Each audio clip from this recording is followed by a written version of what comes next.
السلام عليكم ورحمة الله وبركاته. الحمد لله رب العالمين، والصلاة والسلام على سيد المرسلين وعلى آله وأصحابه أجمعين. أما بعد، نعوذ بالله من الشيطان الرجيم. بسم الله الرحمن الرحيم. الزانية والزاني فاجلدوا كل واحد منهما 100 جلدة ولا تأخذكم بهما رأفة في دين الله إن كنتم تؤمنون بالله واليوم الآخر وليشهد عذابهما طائفة من المؤمنين. الزاني لا ينكح إلا زانية أو مشركة والزانية لا ينكحها إلا زان أو مشرك فحرم ذلك على المؤمنين. صدق الله العظيم. تمام تعریف، حمد و ستائش، بڑائی کبریائی، باقی اور تعریف سب اللہ رب العزت کے لیے سزاوار ہے۔ اس کائنات کا وہی واحد خالق و مالک ہے، پروردگار ہے۔ ہم گواہی دیتے ہیں کہ اس کے سوا کوئی عبادت کے لائق ہے۔ درود و سلام ہو حضرت محمد مصطفیٰ احمد مصطفیٰ خاتم الانبیاء رسول اللہ صلی اللہ علیہ وسلم پر، آپ کے اصحاب پر، آپ کے اہل و عیال پر۔ سورہ نور کی جو آیت میں نے پڑھی ہے، اس میں اللہ تعالیٰ کا ارشاد ہے کہ الزانیۃ والزانی فاجلدوا کل واحد منہما 100 جلدہ، کہ زانی عورت اور زانی مرد دونوں کو 100 کوڑے لگائے جائیں۔ وَلَا تَأْخُذُكُمْ بِهِمَا رَأْفَةٌ فِي دِينِ اللَّهِ، اور جب ان لوگوں کو سزا دی جائے تو اللہ کے دین کے بارے میں، اللہ کے حکم کے بارے میں، اللہ کے فیصلے کے بارے میں تم میں سے کسی کو ان پر رحم نہیں آنا چاہیے، اور جو لوگ اللہ پر، آخرت پر ایمان رکھتے ہیں ان کو کام پورا کرنا چاہیے۔ وَلْيَشْهَدْ عَذَابَهُمَا طَائِفَةٌ مِّنَ الْمُؤْمِنِينَ، اور ان کو جو سزا دی جا رہی ہے تو لوگوں کا ایک بہت بڑا گروہ، ایک مجمع اس سزا کو اپنی آنکھوں سے دیکھے۔ سورہ نور کی یہ آیت اور اس سے متصلہ دوسری آیت، پھر اسی طرح سورہ نساء میں، سورہ احزاب میں زنا سے متعلق، پردے سے متعلق، خواتین سے متعلق، معاشرتی زندگی سے متعلق ایک مکمل نظام ہے قرآن مجید میں، اور یہ اتنا مضبوط سسٹم آف لائف ہے کہ جو انسان کو ہر برائی سے، ہر گناہ سے پوری طرح سے سیو کر دیتا ہے، پروٹیکشن دیتا ہے، عورت کو پروٹیکشن دیتا ہے، اخلاق کو پروٹیکشن دیتا ہے، عصمتوں کو محفوظ رکھتا ہے، عورتوں کو، لڑکیوں کو، دوشیزاؤں کو، پھر پورے معاشرے کو، پورے خاندانی نظام کو یہ احکامات محفوظ قلعے کے اندر بند کرتے ہیں، پوری طرح سے سیفٹی دیتے ہیں، پوری طرح سے سیکورٹی دیتے ہیں۔ یہ احکامات جو ہمارے پاس اللہ تعالیٰ نے قرآن مجید میں نازل کیے ہیں۔ آپ جانتے ہیں کہ گزشتہ دنوں ملک کے صدر مقام نئی دہلی میں ایک واقعہ پیش آیا، اور اس واقعے کے اوپر سارے ملک میں بہت ہنگامہ ہوا۔ کئی دنوں تک اس کے چرچے ہوتے رہے۔ دلی کا پورا لا اینڈ آرڈر، پوری زندگی 3-4 دن تک مفلوج ہو کے رہ گئی، اور ساری قوم کے اندر ایک عجیب ہنگامہ برپا رہا کہ ملک میں زنا بالجبر کے واقعات میں آئے دن فروغ ہو رہا ہے۔ دلی جیسے شہر میں عورتوں کی عزتیں، عصمتیں محفوظ نہیں ہیں۔ جس طرح دلی ملک کا صدر مقام ہے، بات یہ آئی سامنے کہ اسی طرح زنا بالجبر کا بھی یہ صدر مقام بن گیا ہے کہ پورے ملک میں سب سے زیادہ کیسز یہاں پر ہو رہے ہیں۔ اس کے پیچھے بہت ساری باتیں سامنے آتی رہی ہیں، بڑے تبصرے ہوئے، بڑے آرٹیکلز لکھے گئے، اخبارات میں لکھا گیا، نیوز میں بتایا گیا، پارلیمنٹ میں ہنگامے ہوئے، اور پوری قوم کے اندر یہ ڈسکشن کا موضوع اور ٹاپک بنا رہا کہ زنا کو روکنے کا کیا طریقہ ہے۔ اس سلسلے میں بہت مناسب معلوم ہوا کہ ہم مسلمان بھی اس بات کو جاننے کی کوشش کریں کہ آخر یہ بیماری، یہ وبا ملک میں، معاشرے میں، ہمارے شہروں میں، ہماری بستیوں میں، اور اگر آپ برا نہ مانیں تو ہمارے گھروں میں، خاندانوں میں، ہمارے گلی کوچوں میں کیوں اتنی عام ہو رہی ہے؟ کیا وجوہات ہے اس کی، اور اس کا ذمہ دار کون ہے؟ حقیقت تو یہ ہے کہ ہر فرد اس کا ذمہ دار ہے، ہر انڈیویجول اس کا ذمہ دار ہے، لا لحاظ مذہب و ملت۔ ہر آدمی کو اس بات کی فکر ہے کہ اس کی مائیں اور بیٹیاں محفوظ کیوں نہیں ہیں، اس کی بہنوں کی عزتوں کے ساتھ کھلواڑ کیوں ہو رہا ہے۔ یہ بات روکنی چاہیے، اس پر روک لگنی چاہیے، اس کے لیے قانون سازی ہونی چاہیے، اور ظالموں کو، مجرموں کو، زانیوں کو سخت ترین سزا دی جانی چاہیے۔ اور یہ مسئلہ، یہ بحث آج کی نئی نہیں ہے، کئی سال سے اس کے اوپر بحث ہو رہی ہے۔ جس وقت ملک میں بی جے پی کی حکومت تھی، اس وقت ہندوتوا کے بڑے لیڈر اڈوانی نے بھی اس بات کی وکالت کی تھی کہ زنا کے مرتکب کو موت کی سزا دی جانی چاہیے، اور ہر طرف سے اس کی تائید بھی ہوئی تھی۔ آئیے اس مختصر سے پس منظر میں اور آپ اس بات کو جانیں، اپنے ذہنوں میں محفوظ رکھیں، اور اپنے گھروں میں، اپنے معاشرے میں، اپنے فرینڈ سرکل میں اور غیر مسلم بھائیوں میں یہ میسیج کو عام کرنے کی کوشش کریں کہ اسلام مکمل ضابط حیات ہے، اور اس میں اس برائی کا بہترین علاج موجود ہے۔ اگر انسان کھلے دل سے اس کو قبول کرے، ذہنی تحفظات اور تعصبات کو بالائے طاق رکھے، اور وہ اس پرابلم کے سلیوشن میں پوری طرح سے اخلاص کا مظاہرہ کرے،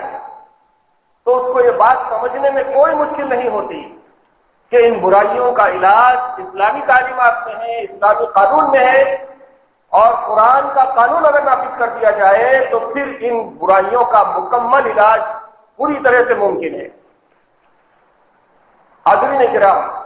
سورہ نور کی جو آیت میں نے پڑھی ہے، اس کے اندر اللہ تعالیٰ نے اس بدترین گناہ کی بدترین سزا مقرر کی، کیونکہ گناہ بھی اتنا بڑا ہے، ظلم بھی اتنا بڑا ہے، جرم بھی اتنا بڑا ہے، اس لیے اس کی سزا بھی اتنی سخت ہونی چاہیے۔ آج انسان اللہ کے قانون کو چھوڑ کر بھی اگر سوچ رہا ہے، اسلام کو ہٹا کر بھی اگر سوچ رہا ہے، تو اس کا دل، دماغ، عقل، حالات اس کو یہ بات سوچنے پر مجبور کر رہے ہیں کہ اس گناہ کی سزا موت ہی ہونا چاہیے۔ عورتوں کی تنظیموں کی طرف سے بھی اس کی تائید ہو رہی ہے، قائدین اور پولیٹیشنز کی طرف سے بھی اس کی تائید ہو رہی ہے، لائرز کی طرف سے بھی اس کی تائید ہو رہی ہے، پھر بھی یہ قانون بن نہیں پا رہا ہے، نافذ نہیں ہو پا رہا ہے۔ ایک طرف تو ہم موت کی سزا دینے کی وکالت کرتے ہیں، اور دوسری طرف ہم یہ سوچتے ہیں کہ یہ سزا بہت سخت ہے، اور پھر معاشرے کے اوپر نظر ڈالتے ہیں تو ہم میں کتنے لوگ ہیں جو بہت عزت دار سمجھے جاتے ہیں، بڑی ان کی معاشرے کے اندر ہوا ہے، عزت ہے، وقار ہے، ریسپیکٹ ہے، لیکن اگر ان کے اخلاق کے اوپر غور کرتے ہیں تو پتہ چلتا ہے کہ بہت زیادہ عزت دار لوگ، سیاستدان، لائر، چھوٹے بڑے، ہر آدمی کے اگر ذاتی زندگیوں سے غور کیا جائے تو بہت کم لوگ ایسے بچتے ہیں جو اس گناہ کے اندر ملوث نہیں۔ اکثر و بیشتر لوگ، بالخصوص غیروں کے اندر تو یہ تباہی بہت عام ہے۔ اور پھر مجھ اندر ایک بڑی مصیبت یہ ہے کہ زنا کو اگر دونوں کی طرف سے رضامندی سے ہوا ہے تو زنا ہی نہیں سمجھا جاتا، گناہ ہی نہیں سمجھا جاتا۔ اگر عورت کی طرف سے رضامندی کا اظہار نہیں تھا، صرف مرد کی طرف سے یہ ارتکاب ہوا ہے، تب کہیں جا کر اس کو مجرم قرار دیا جاتا ہے، معاملے کو جرم قرار دیا جاتا ہے۔ اگر دونوں راضی ہیں تو پھر اس کو جرم ہی قرار نہیں دیا جاتا، اور یہ سمجھا جاتا ہے کہ ہر ایک کو آزادی ہے۔ یہ دنیا آزاد خیالوں کی دنیا ہے، یہاں ڈیموکریسی ہے، یہاں پر لبرٹی ہونا چاہیے، آدمی کو اپنی زندگی گزارنے کا پورا حق دیا جانا چاہیے۔ عورتوں کی طرف سے، لڑکیوں کی طرف سے بھی اسی بات کی وکالت ہوتی ہے کہ ہم بھی اپنی زندگی جیسے چاہے گزاریں گے، جس کے ساتھ چاہے جائیں گے، جو ہماری سمجھ میں آیا کریں گے۔ لیکن اسلام یہ کہتا ہے کہ اگر یہ ارتکاب گناہ دونوں کی رضامندی سے بھی ہوا ہے تو سزا کے مستحق دونوں ہوں گے، دونوں سزا کے مستحق ہوں گے۔ چنانچہ قرآن مجید کا انداز دیکھیے آپ، عام طور پر احکامات مردوں کو مخاطب کر کے دیے جاتے ہیں اور خطاب عام طور پر مردوں سے ہوتا ہے، لیکن جہاں معاشرت کی بات آ رہی ہے، جہاں زنا کی بات آ رہی ہے، جہاں عصمتوں عزتوں کی بات آ رہی ہے، جہاں پر فیملی کی بات آ رہی ہے، جہاں پر اپنے خاندان کی حفاظت کی بات آ رہی ہے، جہاں پر معاشرے کی بات آ رہی ہے، تو اللہ تعالیٰ نے مردوں کو الگ خطاب کیا، عورتوں کو الگ خطاب کیا، اور پھر اس خطاب میں بھی آغاز عورتوں سے کیا ہے۔ آیت کے الفاظ دیکھیے، الزانیۃ، زانی عورت، پہلے عورت سے شروع کیا گیا، والزانی، اور زانی مرد، فاجلدوا کل واحد منہما مئۃ جلدہ، یہ دونوں اگر گناہ کا ارتکاب کریں تو دونوں کو 100 کوڑے الگ الگ لگائے جائیں۔ 100 کوڑے میں 50 اس کو 50 اس کو نہیں، الفاظ کتنے واضح ہیں، فاجلدوا واحد، فاجلدوا مئۃ جلدہ، فاجلدوا کل واحد منہما مئۃ جلدہ، کہ دونوں کو الگ الگ 100 کوڑے لگائے۔ یہ تو عمومی حکم ہے، اور قرآن و حدیث کی روشنی میں جو دین کا اصول مرتب ہوا ہے وہ اس طرح سے ہے کہ اگر شادی شدہ مرد اور عورت زنا کا ارتکاب کریں تو ان کو سنسار کیا جائے گا۔ سنسار اس طرح سے کیا جائے گا کہ گڑھا کھود کے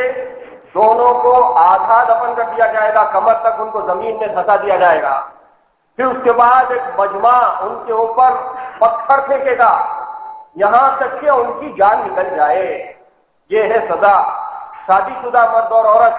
دونوں اگر زنا کریں تو ان کو یہ سزا دی جائے گی۔ حضور نبی کریم صلی اللہ علیہ وسلم کے زمانے میں ایسی کئی سزائیں جاری کی گئیں۔ تاریخ اور سیرت کے کتابوں میں ایسے بہت سے واقعات ہم کو ملتے ہیں۔ اور اگر کوئی غیر شادی شدہ ہے، انمیرڈ ہے، اور ان سے یہ گناہ کا صدور ہو جائے تو پھر دونوں کو 100 کوڑے الگ الگ لگائے جائیں گے، اور 100 کوڑوں کی سزا میں جان بچ سکتی ہے۔ اگر جان چلی جائے تو کوئی پرواہ نہیں، لیکن سزا پوری کرنی پڑے گی۔ ایک واقعے میں آتا ہے کہ اس سزا کے جاری کرنے کے اندر آدمی کی جان چلے گئی تو اس کی لاش کے اوپر بھی باقی کوڑے برس آئے گئے، اور پھر صحابہ اور تابعین کے زمانے میں بھی یہ سزاؤں کے جاری کرنے کا سلسلہ جاری تھا۔ اور ابھی بھی جہاں اسلامی حکومت ہے، جہاں اسلامی قانون نافذ ہے، بالخصوص سعودی عرب کے اندر یہ حدود کی سزائیں الحمدللہ ابھی جاری ہیں، جس کا نتیجہ یہ ہے کہ وہاں پر ایسے جرائم بہت کم نہیں کے برابر ہوتے، اور پھر یہ سزا دیکھنے میں تو بڑی سخت ہے، لیکن اس کے شرائط بھی بہت سخت رکھے گئے۔ شرائط کی تو ایک لمبی تفصیل ہے جو فقہا آپ کو بتائیں گے۔ اتنے مختصر سے وقت میں اس کی پوری شرائط تو نہیں بتائی جا سکتی، لیکن چند موٹی باتیں یہ ہم سمجھ سکتے ہیں کہ اس کے جرم کو ثابت کرنے کے لیے 4 چشمدید گواہ کا ہونا ضروری، اور آئی وٹنس ہونا چاہیے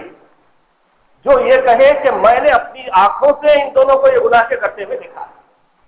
یہ ایک ہی شرط اتنی سخت ہے، اور پھر اس کے اندر یہ بھی شرط رکھی گئی ہے کہ چاروں گواہ ثقہ ہو، یعنی سچے ہو، جھوٹ کا کوئی ان کے اندر امکان نہ پایا جائے، تب کہیں جا کر یہ جرم ثابت ہوتا ہے، اور جب یہ جرم ثابت ہوتا ہے تو تب ان کے اوپر سزا جاری ہوتی ہے۔ یہ ذیلی تفصیلات کو چھوڑ کر مجھے یہ بات بتانا مقصود ہے کہ اسلام نے ایسے سخت ترین گناہ کی سزا پہلے ہی موت یا 100 کوڑے مقرر کر دیے ہیں۔ یہ اسلامی قانون ہے، اور یہی وجہ ہے کہ جو لوگ اسلامی قانون سے واقف ہیں اور اپنے ذہنوں کو تعصب اور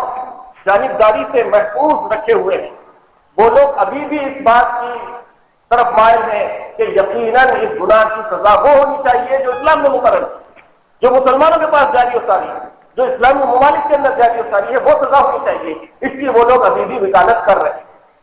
مختصر بات یہ ہے کہ سزا زناکاری کی، چاہے وہ مرد ہو یا عورت، دونوں کے لیے اللہ تعالیٰ نے مقرر کی ہے اور دونوں کو برابر کا مجرم قرار دیا ہے۔ عام طور پر جو زنا عام ہوتا ہے وہ دونوں کی رضامندی سے ہوتا ہے، دونوں راضی ہوتے ہیں تو زنا ہوتا ہے، اور ناجائز طریقے سے ہو تو زنا ہوتا ہے۔ لیکن اگر ایک راضی نہیں ہے اور دوسرا زبردستی اس کو گھسیٹ رہا ہے اس کام کی طرف، تو اس کو زنا بالجبر کہتے ہیں۔ چاہے زنا بالجبر ہو چاہے زنا بالرضا، دونوں کی راضی ہونے سے وہ گناہ ہے، لیکن بالجبر کی نوعیت بہرحال مختلف ہوتی ہے۔ اس کے اندر آدمی اور پھر وہ بھی ایک گروپ کی شکل میں آئے، کسی عورت یا لڑکی کو پکڑ لے اور اس کے اوپر دسترازی کرنے لگے اور اس کی عصمت اور عزت کو تار کرنے کی کوشش کرنے لگے، تو ظاہر ہے ایک بہت بڑا جرم ہے اور ان تمام مجرمین کو سخت ترین اور بدترین سزائیں دی جانی چاہیے۔ یہ تو بات بالکل صحیح ہے، واضح ہے، ہر آدمی اس کو قبول کرے گا۔ لیکن دوسری طرف دوسرے معاملات، ان تمام سزاؤں کے ساتھ ساتھ اسلام ایک پاکیزہ معاشرے کی تشکیل چاہتا ہے، ایک اخلاق کا ایسا پاکیزہ ماحول ہو جس کے اندر انسان کو گناہ کرنے کے موقع ہی نہ ملے۔ چنانچہ ہم دیکھتے ہیں کہ اسلام کی بنیادی تعلیمات میں جہاں بہت ساری چیزوں سے روکا گیا ہے، وہیں پر زنا سے پورے وضاحت کے ساتھ، سختی کے ساتھ، طاقت کے ساتھ روکا گیا۔ پہلے تو کہا گیا کہ وَلَا تَقْرَبُوا الزِّنَا إِنَّهُ كَانَ فَاحِشَةً وَسَاءَ سَبِيلًا،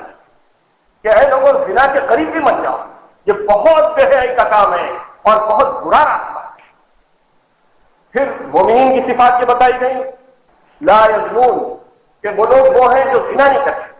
اللہ کے ساتھ کسی کو شریک نہیں کرتے، جھوٹی گواہی نہیں دیتے۔ ایسے لوگوں کے صفات میں یہ بھی داخل ہے کہ وہ زنا نہیں کرتے۔ پھر اس کے ساتھ ساتھ یہ بھی کہا گیا کہ یہ برائی کا آغاز کہاں سے ہوتا ہے، تو عورتوں کو احکامات دیے گئے کہ عورتیں پردہ کریں، اور یہ پردے کا نظام کہاں سے شروع ہوا،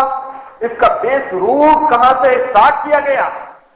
معاشرے کے ڈیولپمنٹ کی، معاشرے کے سدھار کی ابتدا جو کی گئی عورتوں سے کی گئی، اور عورتوں میں بھی سب سے پہلے نبی صلی اللہ علیہ وسلم کی عورتوں سے کی۔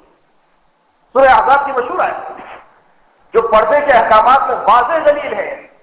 اور اس کے بارے میں قرآن مجید نے یہ حکم دیا ہے کہ یا ایھا النبی، اے نبی صلی اللہ علیہ وسلم، قل لازواجک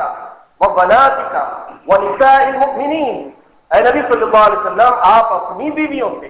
اپنی بیٹیوں سے اور تمام مسلمان عورتوں سے کہہ دیجئے کہ یدنین علیہن من جلابیبہن، کہ وہ اپنی چادروں کو اپنے چہروں پر ڈال لیا کریں، ذالک ادنیٰ ان یعرفن فلا یؤذین، تاکہ یہ پہچانی جائیں گے شریف عورتیں، اور کوئی ان کو ایذا نہ پہنچائے، کوئی ان کو تکلیف نہ پہنچائے، کوئی ان کی اوپر بری نظر نہ اٹھانے پائے۔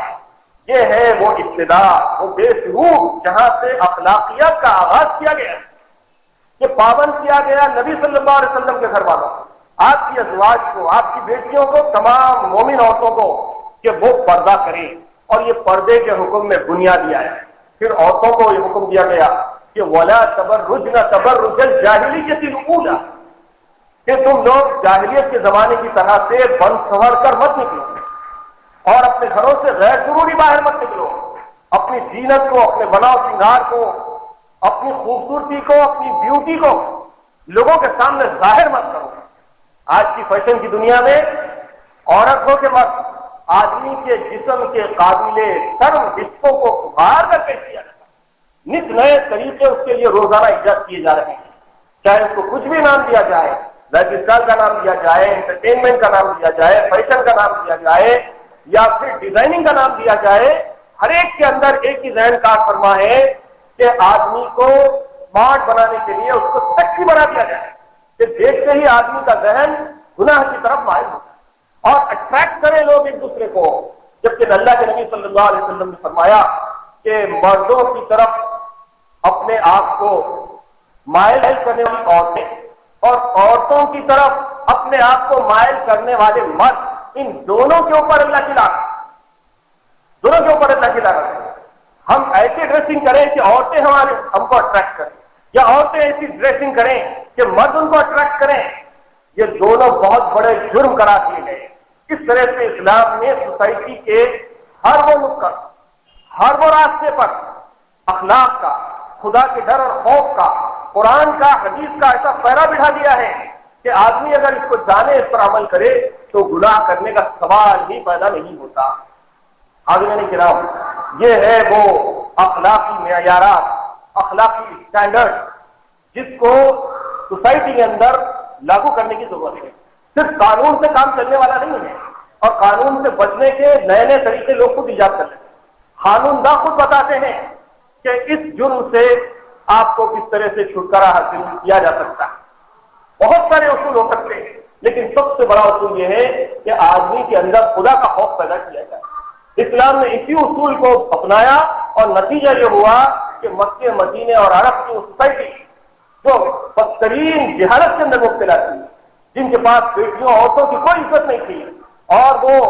ہر برائی کو کر گزرنے میں کوئی شرم اور ہار محسوس نہیں کرتے تھے، لیکن جب قرآن ان کے پاس آیا، اللہ کے نبی صلی اللہ علیہ وسلم ان کے پاس مبعوث ہوئے، اخلاقی تعلیمات ان کو دی گئیں اور ان کو احساس پیدا کیا گیا کہ تمہارے ہر کام کا حساب اللہ کے پاس لیا جائے گا۔ آخرت کا، یوم الدین کا ایک ایسا معاملہ ہوگا جس میں ہر شخص اپنے رب کے سامنے حاضر ہوگا اور اللہ تعالیٰ کے سامنے اس کو اپنی زندگی کا، اپنے ہر کام کا حساب دینا پڑے گا، چاہے وہ لوگوں کے سامنے رہ رہا ہو، چاہے وہ تنہا زندگی گزار رہا ہو۔ تنہا بھی اگر ہے تو اس کو خدا کا خوف ہونا چاہیے۔ ہر جگہ جہاں پر انسان یہ سمجھتا ہے کہ یہاں پر تو مجھے کوئی دیکھنے والا نہیں ہے، وہاں پر اس کا رب اس کو برابر دیکھ رہا ہے، چاہے وہ کالی رات ہو، کمرے کی تنہائی ہو،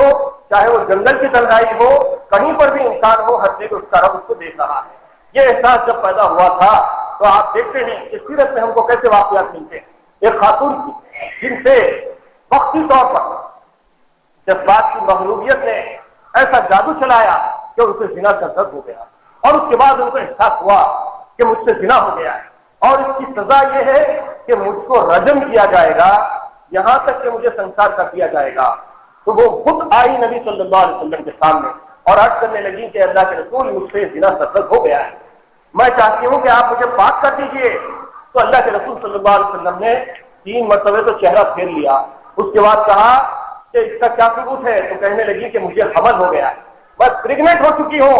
تو اللہ کے رسول نے فرمایا کہ جب تمہاری ڈیلیوری ہو جائے، جب بچہ پیدا ہو جائے تب آنا۔ جب بچہ پیدا ہو گیا تو وہ خاتون پھر سے آئی کھینچی ہوئی، نہ وہاں پولیس ہے، نہ عدالت ہے،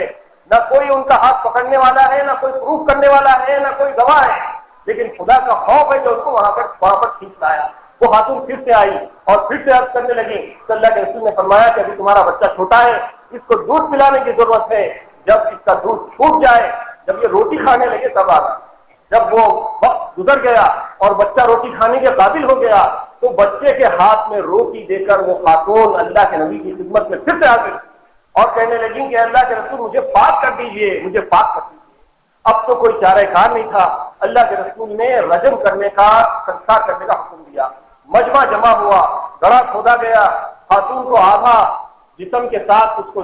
زمین میں گاڑ دیا گیا اور پتھر برسائے جانے لگے۔ پتھر جب برسائے جا رہے تھے تو خون اچھلنے لگا۔ ایک صحابی کے کپڑوں پر خون کی چند چھینٹیں پڑی تو انہوں نے کہا کہ کیا برا خون ہے، کتنی گندی بات ہے، میرے کپڑے اس کے گندے خون میں آلودہ ہو گئے۔ تو جب یہ بات اللہ کے نبی نے سنی تو فرمایا کہ خدا کی قسم، اس کے اوپر لعن طعن مت کرو، اس خاتون نے ایسی توبہ کی ہے کہ اگر یہ توبہ تمام مدینے والوں کے اوپر تقسیم کر دی جائے تو سب کی وقتی سے مغفرت ہو جائے۔ یہ ہے قانون الہی، یہ ہے اللہ کا ڈر اور خوف۔ دنیا کے اندر خدا کا خوف ختم کر دیا جا رہا ہے۔ اسلام کے بارے میں تعصبات ہیں، خواتین کو اپڈیٹ ہونے کے نام پر، فیشنیبل ہونے کے نام پر اور ایڈوانس ہونے کے نام پر اتنا ایڈوانس کر دیا گیا ہے کہ زنا بالجبر کے خلاف مظاہرے ہو رہے ہیں اور پلے کارڈ کے اوپر لکھا ہوا ہے کہ طالبانی مشورہ نہیں چلے گا، تیری نظریں نیچی کر، میں تو ٹی شرٹ اور جینس پینٹ پہنوں گی لیکن تو مجھے بری نظر سے نہیں دیکھنا۔ یہ انداز، یہ ذہن آدمی کو گناہوں سے نہیں بچا سکتا، یہ ذہن آدمی کو برائیوں سے نہیں بچا سکتا، یہ ذہن عورتوں کو ظالموں کے ظالم ہاتھوں سے نہیں بچا سکتا۔ پہلے تو عورتوں کو شرم و حیا کا حکم دیا گیا کہ اپنے آنچلوں کو اپنے سینوں کے اوپر ڈال دیا کرو، اپنے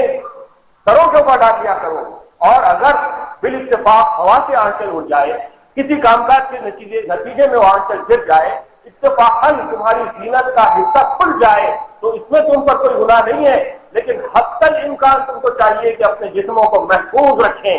اور مسلمان عورتیں الحمدللہ حیدرآباد میں تو بکثرت برقعے کا استعمال کرتی ہیں،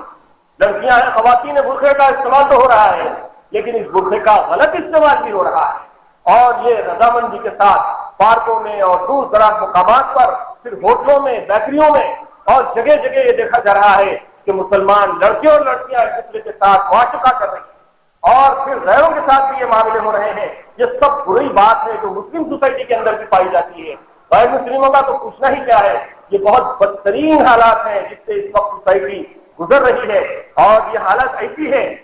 کہ کہیں پر پیٹرول ڈال دیا گیا ہے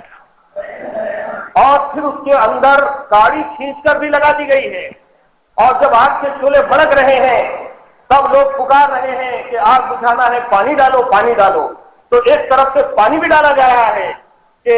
برائی کو ختم کرنے کی کوشش، مظاہرے، پروٹیسٹ ہو رہے ہیں، اور دوسری طرف سے پیٹرول بھی برابر ڈالا جا رہا ہے کہ آگ بھڑک رہی ہے۔ اشتہارات ہیں، ٹی وی سیریلز ہیں، انٹرنیٹ پر فحاشی ہے، ٹی وی کے اوپر فحاشی ہے، اخبارات کے اندر فحاشی ہے، قدم قدم پر فحاشی اتنی عام کر دی گئی ہے جو آدمی کی نظروں کے لیے، اخلاق کے لیے، جنسی خواہشات کے لیے پیٹرول کا کام کر رہی ہے۔ دوسری طرف آپ کہتے ہیں کہ قانون سازی ہونی چاہیے، سخت سزا دی جانی چاہیے، موت کی سزا دی جانی چاہیے، چاہے سزا کچھ بھی دی جائے، لیکن آدمی کے ساتھ شیطان بھی لگا ہوا ہے۔ یہ شیطنت اتنی عام ہو چکی ہے کہ آدمی کے جیب میں آ چکی ہے۔ نوعمر بچے اپنے فونوں کے اوپر فحش تصاویر دیکھتے رہتے ہیں، گانے سنتے رہتے ہیں، اور ایک دوسرے کو میسج کے ساتھ SMS کے ذریعے، SMS کے ذریعے اس کو ٹرانسفر کرتے ہیں، بلوٹوتھ کے ذریعے سے ٹرانسفر کرتے رہتے ہیں، اور یہ برائی اتنی عام ہو چکی ہے، اتنی عام ہو چکی ہے کہ اس کا اندازہ لگانا بہت مشکل ہے۔ اس کی مثال ایسی ہے کہ پیٹرول ہے جو پورے معاشرے کے اندر پھیل چکا ہے اور آگ لگ چکی ہے۔ آدمی صبح شام چاہے عورت ہو یا مرد ہو یا نوعمر ہو یا بوڑھا ہو یا جوان ہو، حیداری کیفیت کے اندر مبتلا ہے۔ جہاں دیکھتا ہے اس کے جذبات کو ابھارنے والے حالات اور مناظر اس کے سامنے آ رہے ہیں۔ تو ایسی صورت میں مسلمانوں کی یہ بہت بڑی ذمہ داری ہے کہ وہ آگاہ ہو، اپنے نسلوں کی پہلے حفاظت کریں، اپنے بچوں کی حفاظت کریں، اپنی عورتوں کی حفاظت کریں۔ دیکھیے قرآن مجید نے کہاں کہاں حفاظت کے پہلے بٹھائے۔ سورہ نور کی آیت آپ نے کئی بار سنی ہے، اللہ تعالیٰ نے فرمایا کہ قل للمؤمنین یغضون من ابصارہم، اے نبی صلی اللہ علیہ وسلم مومن مردوں سے کہہ دیجیے کہ وہ اپنی نظروں کو نیچی رکھیں، وَيَحْفَظُوا فُرُوجَهُمْ، اور اپنی شرمگاہوں کی حفاظت کریں۔ اور پھر عورتوں سے الگ سے کہا گیا کہ قُلْ لِلْمُؤْمِنَاتِ يَغْضُضْنَ مِنْ أَبْصَارِهِنَّ وَيَحْفَظْنَ فُرُوجَهُنَّ، اور مومن عورتوں سے بھی کہہ دیجیے کہ وہ بھی اپنی نظروں کو نیچی رکھیں اور اپنی شرمگاہوں کی حفاظت کریں اور اپنی زینت کے حصوں کو غیروں کے سامنے کھلنے نہ دیں۔